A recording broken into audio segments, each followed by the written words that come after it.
Hello বন্ধুরা, আমার recipe আজকে এখন চিংড়ি মাছের মালাইকারি। এইখানে আমি নিয়েছি এই দেখো 300 গ্রাম চিংড়ি মাছ। এইটা কিন্তু তোমার সে বাগদা চিংড়ি না, এগুলো দেশি আমাদের ভাগীরথী গঙ্গার চিংড়ি, দেখেছ? সেই চিংড়ি, যার জন্য একটু চিংড়ির সাইজটা ছোট। সবসময় বড় চিংড়িটা পাওয়া যায় না, আজ ইচ্ছা হয়েছে খেতে, তাই এটাই নিয়ে এসেছি। আর এইখানে আছে সর্ষে বাটা আর নারকেল বাটা, এইখানে আছে পোস্ত বাটা। এই দিয়ে আমি আজকে এটা করব। সবার আগে আমি করে নিচ্ছি, মাছটাকে হালকা করে একটু ভেজে নিচ্ছি। কড়াইতে তেল দিচ্ছি, এর মধ্যে আমি কি করব, 2টো শুকনো লঙ্কা আগে ভেজে তুলে নেব। এবার আমি এর মধ্যে দিয়ে দিচ্ছি, এই দেখো, এই 2টো শুকনো লঙ্কা।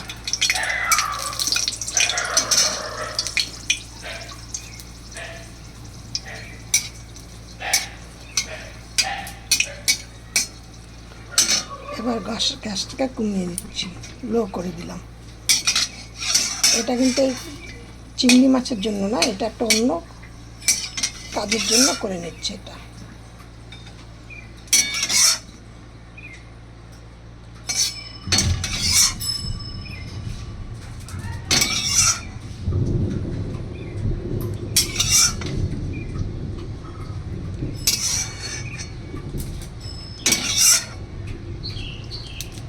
এবার আমি এর মধ্যে দিয়ে দিচ্ছি এই চিংড়ি মাছগুলো।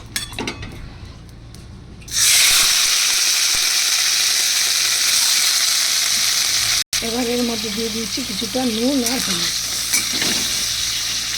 এটা হালকা করে একটু ভেজে তুলে নেব।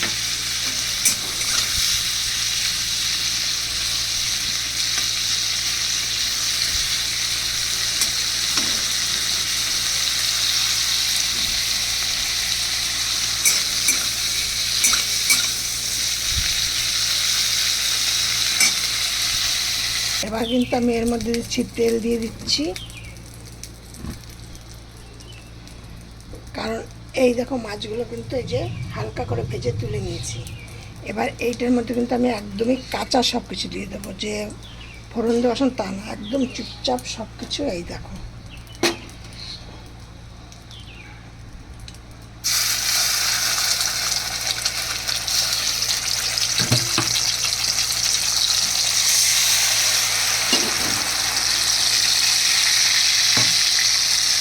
এবার এর মধ্যে দিয়ে দিচ্ছি পরিমাণ মতো নুন। যেহেতু নারিকেল আর পোস্ত দিয়ে করছি, সেহেতু হলুদ একদম সামান্য, না দিলে নয়, তাই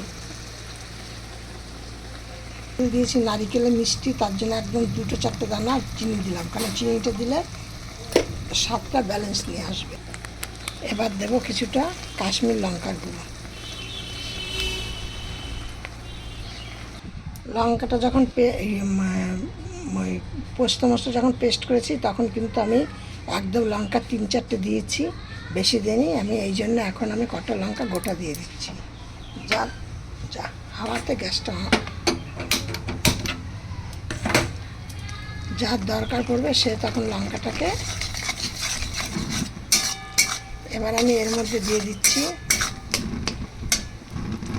জল। এই বাটিটাকে ধুয়ে সে জলটা।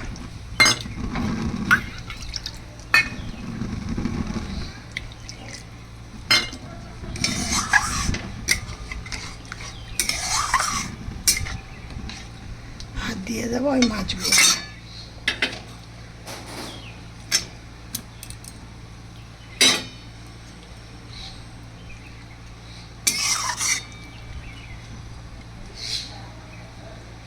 চিংড়ি মাছ, ইলিশ মাছ যদি তোমরা এরকম করে করো, একদম সময় বেশি লাগে না, একদম অল্প সময়ের মধ্যে দারুণ স্বাদ খেতে।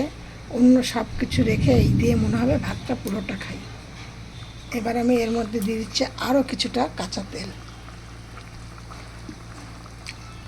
এবার তোমরা কিন্তু এর মধ্যে দইও দিতে পারো, কিন্তু আমি দিলাম না, প্রচণ্ড গরম, নারিকেল, সর্ষে, পোস্ত, আবার দই দেবো, এই জন্য দিলাম না। কিন্তু দই তোমরা দিতে পারো, দিলে টেস্ট কিন্তু আরও সুন্দর হবে খেতে।